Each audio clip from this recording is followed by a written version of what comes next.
time to round up a big topic from the week. It will take another year for Texas to flesh out a controversial new state teacher evaluation system. The new policy will tie teacher assessments to student performance on standardized tests. School districts would base 20% of each teacher's evaluation on student growth. The changes are a condition for the state in order to receive a federal waiver from No Child Left Behind. This is the first update the state has made to teacher evaluations in 17 years, but the changes are bringing a lot of criticism from teacher groups and lawmakers on both sides of the aisle. This is our topic this half hour. We want to hear from you on Facebook. You can also send a tweet. Be sure to use the hashtag Fox26forlife.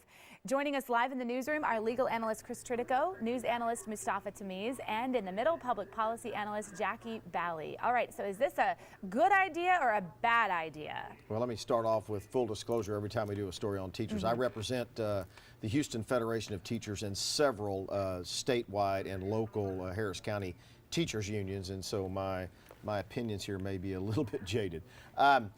Is it a good idea? It's probably a good idea to look at a new system to evaluate teachers. Is tying teacher evaluations to student growth based on standardized testing a good idea? No, because there's several pitfalls that I don't think the state has really paid attention to. And the first one, Mustafa Tamiz, is we are looking at different cohorts each year. In other words, in 2014, your kids didn't do as well as the kids in 2013. It's not the same group of children. How do they ever justify that? It's a strange thing. You know, I have 3 boys, so I've watched them play soccer at a very young age. And there's always a time you get on the soccer field with 4 years of playing. Rather than scoring goal this way, they're going in the opposite side, right? When I watch our lawmakers, I see the same thing, where everyone's agreeing that testing is a bad idea, that we over-test our kids. Rather than finding a way to test less and walk out, they now want to tie teacher evaluation to that same testing that we're all concerned about.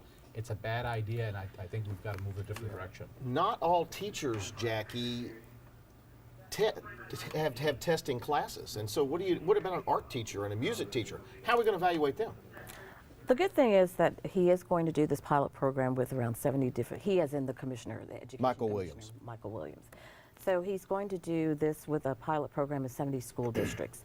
A lot of the things we're hitting on this morning, they're going to hopefully tweak it during this year. They're going to see what does work and what does not work. I think we all agree that testing, we have to minimize that. Both of us across the aisle, many teachers, non-teachers agree with that. And I do like the fact that it's only 20%. If it was even a smaller percentage, that would be better. So I think we're going to have to sit back for a minute and see exactly how this works and how it plays out with the other districts. You know, having worked with teachers as long as I have, the Houston Independent School District is already using a system like the one the state is looking at right now.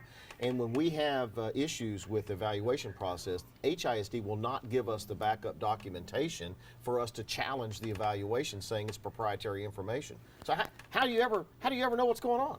And think about it from the standpoint of the teachers, right? You're evaluating me on something that my pay is connected to, and I don't know the criteria.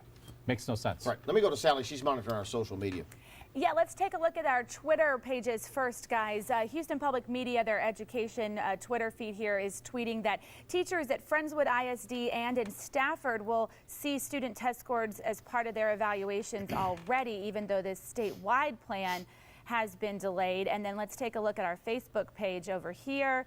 We see that, there it is, Tracy says teachers did not give birth to these children. They cannot follow them home. They cannot instill a love for learning or a sense of value. They have them for 9 months, and they are not miracle workers. They are not the children's parents, she says. I wonder if Tracy's a teacher. Might be, right? Yeah, they certainly have the strongest opinions. And you know, and that's really the objection that all of the teachers' organizations are making here is I can't make them study at home. I can't make the parents help these kids at home, and I don't have them long enough to ensure that they're going to grow from year to year. And as a result of that, you can't tie my pay to what happens with the children's growth. Let's look at other methods. That's what the unions are saying. Well, for once, I agree with the unions. You know, I taught at U of H for close to a decade, and I noticed that you get evaluation sometimes based on the grade you get in the class, right, or the grade that you give your student.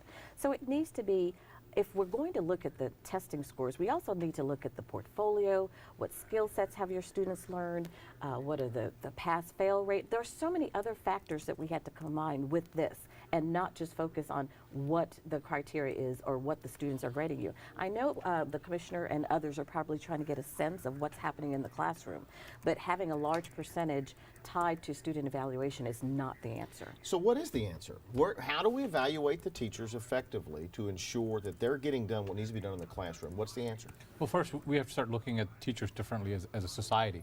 We end up basically blaming the teachers for every single thing that's wrong with the education system, rather than upholding them in a way to say, you are the most important, job in our society. And so if we start with giving teachers the respect that they deserve, we can probably come up with better solutions. So we know Michael Williams is watching this morning because he always watches. So what's your answer to him? What's the answer to this? I'm going to say, Commissioner Williams, I applaud you for incorporating the 70 districts in this pilot program. I think you're going to learn a lot from it, and hopefully you will implement what you do learn from this pilot program into the permanent policy. All right, so we're going to leave it right there. I'm not that kind. My message to Michael Williams is don't do this. All right, well, we're going to get ready for the big debate on immigration coming up in our next half hour with you guys and find out whether Congress is going to fund the border reform, right, before the big recess. There we go. Next week. So we'll see you next half hour.